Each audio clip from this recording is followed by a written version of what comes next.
오늘 말씀은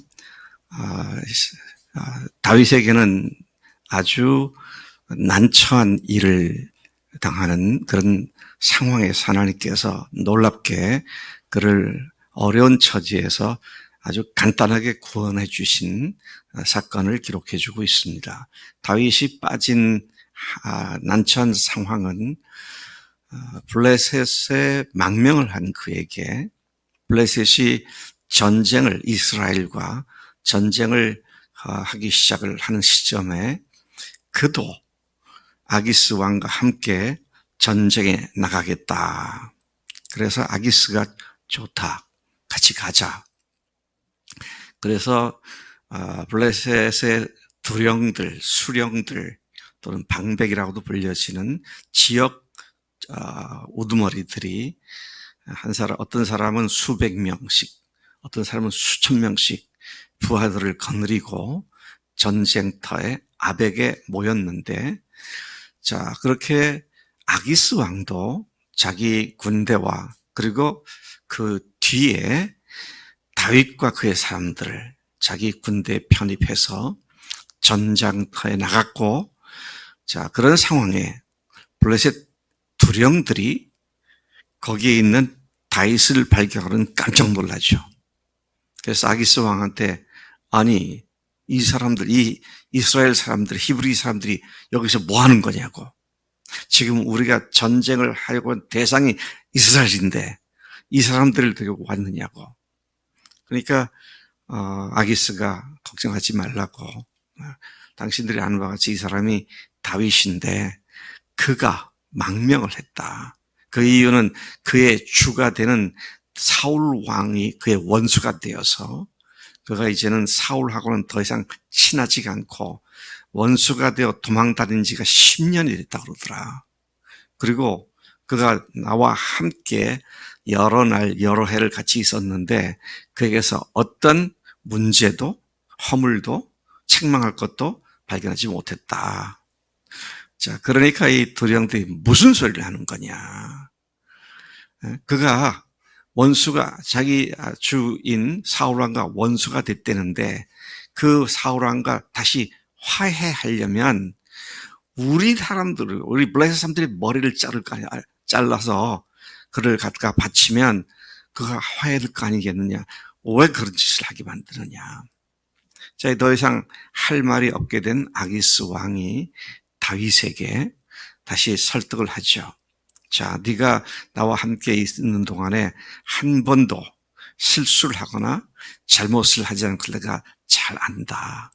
그러니 너는 내가 너를 믿지만 우리 두령들이 이렇게 말하니 두령들의 눈에 거슬리지 않도록 그냥 조용히 집으로 돌아가라. 그러니까 다윗이 아니 무슨 말씀을 하는 거냐. 내가 당신 앞에서 무슨 잘못을 했느냐. 왜 나로 하여금 돌아가라 그러느냐. 그러니까 다시 아기스가 다윗에게 그래, 네가 나에게 있을 때 마치 하나님의 전령처럼 선하고 무흠하게 잘 지냈던 것을 내가 잘 안다마는 저 사람들이 저렇게 말하니 이번에 나가서 전쟁을 하기에는 그런 얘기다. 그러니까 집으로 돌아가라. 그렇게 말을 하죠. 참 절묘한 하나님의 역사심이었구나 생각을 합니다. 자, 전쟁터에 그대로 나갔으면 아무리 사울이 자기의 원수라 하더라도 이스라엘 군대는 자기 백성 아닙니까? 사울은 원수지만 이스라엘 백성을 자기가 죽여야 하는 이런 아주 곤란한 지경에 빠지는 상황이 되었는데, 자, 그런데 아기스가 두령들한테 이 다윗에 대해서 하는 얘기가 참 오늘 많은 도전을 주고 있습니다. 3절에 보면은요, 3절 끝부분에 가서 보면 그가 나와 함께 있은 지 여러 날 여러 해로 돼 그가 망명하여 온 날부터 오늘날까지 내가 그의 허물을 보지 못하였다. 그의 허물을 내가 못 봤다. 그렇게 말하죠. 또 6절에도 보면은 아기스가 다윗에게 하는 말입니다. 네가 정직하여 내게 온 날부터 오늘까지 네게 악이 있음을 보지 못하였으니 그렇게 말을 합니다. 또 그 뒤로 돌아가서 9절에도 보면 네가 내 목전에 하나님의 전령같이 선한 것을 내가 아나. 자, 이걸 보면은요, 아기스가 얼마나 다윗의 삶을 보고 다윗의 그 깨끗한 모습을 보고 놀라고 있었는지를 잘 보여주고 있습니다. 물론 여기에서는 적대 관계가 아니라 절대 우호 관계를 중심으로 얘기를 한 것이겠지만, 그러나 그에게서 어떠한 문제거리도 발견하지 못했다. 이제 이런 이야기를 하는 것을 보게 됩니다. 저는 이 말씀을 묵상하면서 크게는 두 가지를 생각하게 되는데요. 하나님을 사랑하는 자들과는 정말로 철저히 함께 하시는구나. 아기스, 블레셋 왕을 그의 은신처로 삼게 하시더니, 그 다음에 그 은신처였던 왕이 전쟁터에 데리고 나갔지만 하나님께서는 그를 두령들을 완고하게 해가지고 그 전쟁터에서 다시 빼내시는 그런 일을 하셨구나. 그런 생각을 하면서 참 하나님의 섭리가 놀랍다. 여러분, 다윗이 처음 제안을 받았을 때, 전쟁터에 나가자라고 제안 받았을 때에 막 가기 싫은 마음도 분명히 있었을 것 같습니다. 피할 길을 찾지 못하니까 같이 나가지 않았을까, 그런 생각도 듭니다. 아까도 말씀드린 것처럼 그 이유는 사울이 문제지 이스라엘 백성들과는 자기가 그렇게 원한 관계가 없는데, 자기가 하나님의 여호와의 이름으로 부르심을 입은 백성, 할례 받은 백성을 자기 손으로 죽여야 한다는 것이 얼마나 모순인지를 그가 잘 알고 있었을 것입니다. 근데 그가 아기스 왕에게 조금도 아쉬운 소리 하지 않냐고, 사실을 이야기하면서 표현이 좀 이상하면 당당하게 거기서 빼냄을 받는 그런 놀라운 모습을 참 봅니다. 하나님께서 하시는 일이 항상 이렇구나.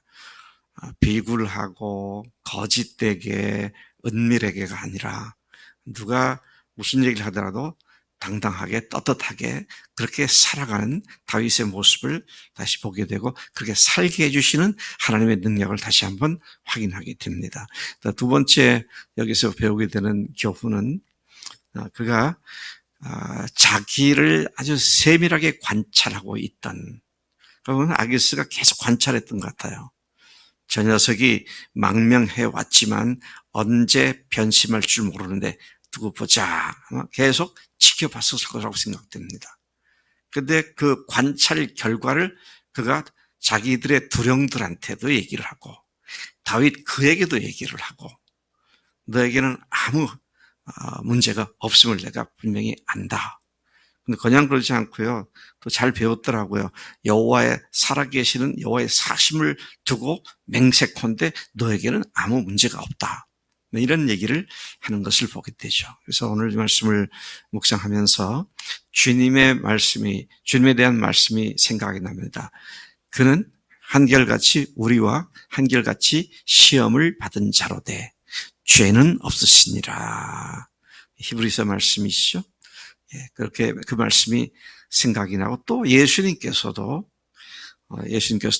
그들에게 말씀하시기를, 자기들을 공격하는 자들에게 말씀하시기를, 너희가 나를 죄로 책잡겠느냐. 이제 그런 말씀들이 생각이 나죠. 참 주님 앞에서 우리가 경건하고 깨끗하게 살아갈 때 하나님께서 우리를 지켜주실 뿐만 아니라 모든 곤란한 지경으로부터도 벗어나게 하시는 하나님의 사랑하시는, 보호하시는 하나님의 능력을 감사합니다. 오늘도 이 하나님이 내 하나님, 우리 하나님 되신 것을 찬양하며 주님 앞에 어떤 책잡힐 일도 없는 깨끗하고 경건한 삶으로 매진하시기를 주님의 이름으로 축복합니다. 하나님 아버지 감사합니다. 이 아침에 다윗의 모습을 봅니다. 또 그를 관찰해왔던 아기스를 보게 됩니다. 또 그의 이름만 들어도 치를 떨 블레셋 두령들을 또 생각하게 됩니다. 하나님이여, 전쟁터에 나아간 다윗, 자기 동족을 죽여야 하는 참으로 난처한 상황에 빠진 그를 하나님께서 하나님의 방법으로 놀랍게 그곳에서 빼내신 것을 보게 됩니다. 저희들도 하나님 그 자리에 있으면 하나님과 원수되는 일을 할 수밖에 없는 그런 상황이었을 때에 주님께서 우리를 빼내 주시고 하나님 그러한 죄를 짓지 않는 우리가 되도록 인도해 주시는 주님이신 줄로 믿습니다. 하나님 우리로 하여금 또 주님께서 우리를 그렇게 사랑하시고 우리를 보호하시도록 우리가 주님 앞에 깨끗하고 경건한 삶을 한 시도 놓치지 않도록 붙잡아 주장해 주실 줄로 믿습니다. 감사하고 예수님의 이름으로 기도를 쌉나이다. 아멘. 아멘.